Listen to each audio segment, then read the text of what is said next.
आकाश क्यों, आप अंदाजे क्यों लगा रहे हो? दैट्स आई थिंक ऐसा ही होगा।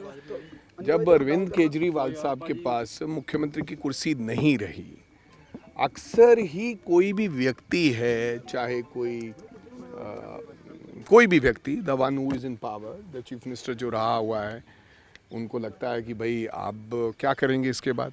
नाउ अगेन अब चुनाव तो दिल्ली में कोई है नहीं, बाय दैट टाइम मैं राज्यसभा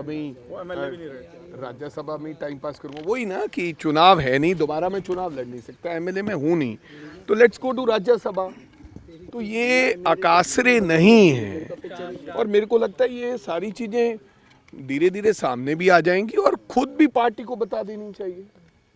मेरे को तो कोई एतराज़ नहीं if you wants to go to Rajya Sabha, पर हाँ इस बात से एतराज़ होता है जब ये सस्पेंस सा बनाए रखना।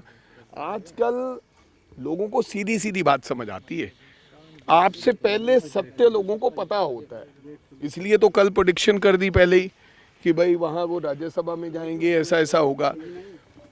ऐसा होता है तो मेरे को लगता है खुद पार्टियों को खुद ही कह देना चाहिए कि this is our plan and this we have to do that. हाँ, संजीव अरोड़ा जी इसलिए आए हैं चुनाव लड़ने के लिए।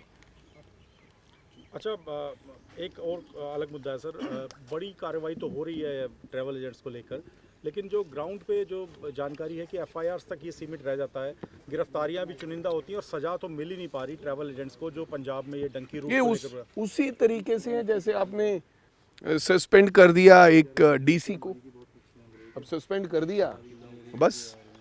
तो मेरे कहने का मतलब ट्रैवल एजेंट के ऊपर जो बड़ी कार्रवाई हो रही है, मैंने तो उसको बड़ी कार्रवाई किसको मानते हो आप?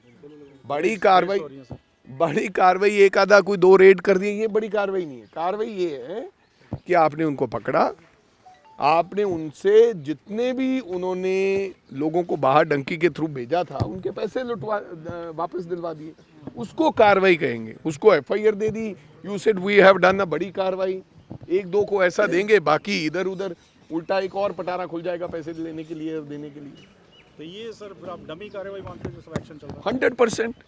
100% ये डमी कार्रवाई है और इसको रोकने के लिए सरकार को पुख्ता इंतजाम करने पड़ेंगे। ये खाली रेड से नहीं रुकेगी। रेड तो बरसों से लोग ड्रग्स के वालों के ऊपर भी मार रहे हैं, क्या ड्रग रुक गया क्या? जितनी देर सरकार कोई अच्छी खासी नौजवानों के लिए पॉलिसी नहीं लेके आती, क्योंकि खुद कुछ नौजवान साथी इन एजेंट्स के पास जा रहे हैं कि हमें यार बाहर भेजो, आज भी चोरी छुपे जा रहे होंगे, जिनका ये धंधा है एजेंट्स का, जिनको लगता है कि बैठे बैठाए यूं ही 20 लाख रुपया बन जाता है, तो मेरे को लगता है कि वो क्यों ये छोड़ेंगे। हाँ, कुछ देर के लिए, कुछ 10-20 दिन के लिए थम जाएगा, अदरवाइज बंदा इंटरेस्टेड है जाने में, वो पैसे दे रहा है, वो भेज रहा है, ईजी मनी है, उनको लगता है कि यार भेज के अपना काम किया। तो मेरे कहने का मतलब सरकार को इसके लिए इंतजाम करना चाहिए, नौजवानों को नौकरी का कोई प्रबंध करना चाहिए, ताकि वो अपने देश छोड़कर, अपना प्रदेश छोड़कर वो देश से बाहर ना जाएं।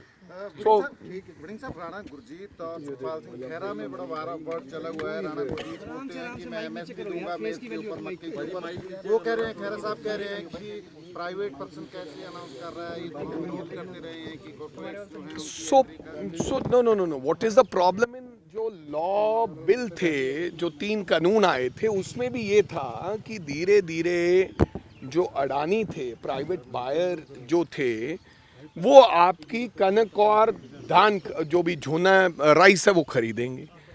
अब जब वो राइस खरीदेंगे तो जो हमारा गवर्नमेंट है, एफसीआई है, जैसे वो आगे कमज़ोर होती जा रही है और वो बिल्कुल बंद हो जाएगी धीरे धीरे परचेज। जैसे कॉटन की परचेज नहीं करते, कॉटन पर भी तो एमएसपी है ना कागजों में, लेकिन कॉटन सरकार परचेज नहीं करती है क्योंकि उनके पास वो इंफ्रा नहीं है, सिस्टम नहीं है।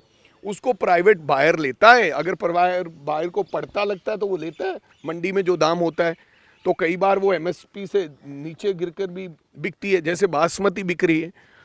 प्राइवेट जो व्यक्ति है, आज तो मेज नहीं है एक्चुअली, दैट्स बेसिकली एथनॉल के लिए यूज होती है मेज, उसके लिए कि कहा है कि ये केंद्र भी कह रहा है, नॉट ओनली कि हम देंगे एमएसपी, कोई प्राइवेट व्यक्ति नहीं कह रहा, केंद्र भी कह रहा है। जब एथनॉल का डिमांड बढ़ेगी, अभी मेज उतना नहीं है तो नेचुरली भाव मिलेंगे। जब मेज लोगों ने लगाना शुरू कर गया, बढ़ गई मक्की की फसल, तो तब फैक्ट्री वालों को जितना चाहिए उतना माल ले लेंगे, उसके बाद का वाला क्या होगा? उसके ऊपर एमएसपी कौन देगा? ये कोई गारंटी तो नहीं है। This is not a government guarantee. ये तो वही है कि जैसे एलआईसी की पॉलिसी है, तो किसी प्राइवेट बैंक की अगर प्राइवेट बैंक डूब गया तो किसान भी डूब गया है। तो ये राणा गुरजीत तो इसी प्रकार से जो शुगर मिल्स हैं, जो गवर्नमेंट शुगर मिल्स हैं, पीपल प्रेफर्ड कि हम गवर्नमेंट शुगर मिल में माल देंगे, क्योंकि हमारी उनके साथ खड़ा तो रहेगा हमारा पैसा, सरकार को देना पड़ेगा हमारा पैसा। अगर प्राइवेट बायर को दे दिया तो हो सकता है बहुत सी शुगर मिल डूबी और किसान का पैसा भी डूब गया है। तो 100% आई थिंक प्राइवेट व्यक्ति तो कोई 6 महीने, साल एक बार, क्योंकि उसको जितनी फसल चाहिए उसके लिए ही एमएसपी देगा ना। आप बताएं, मेरे को जितनी मेज चाहिए, मेरा अगर कोई प्राइवेट फैक्ट्री लगी है, जितनी मेरे को प्रोडक्शन हो रही है, जितनी मेरे को चाहिए उतनी लूंगा ना, दूसरा सामान कौन लेगा? तो आज तो मक्की की फसल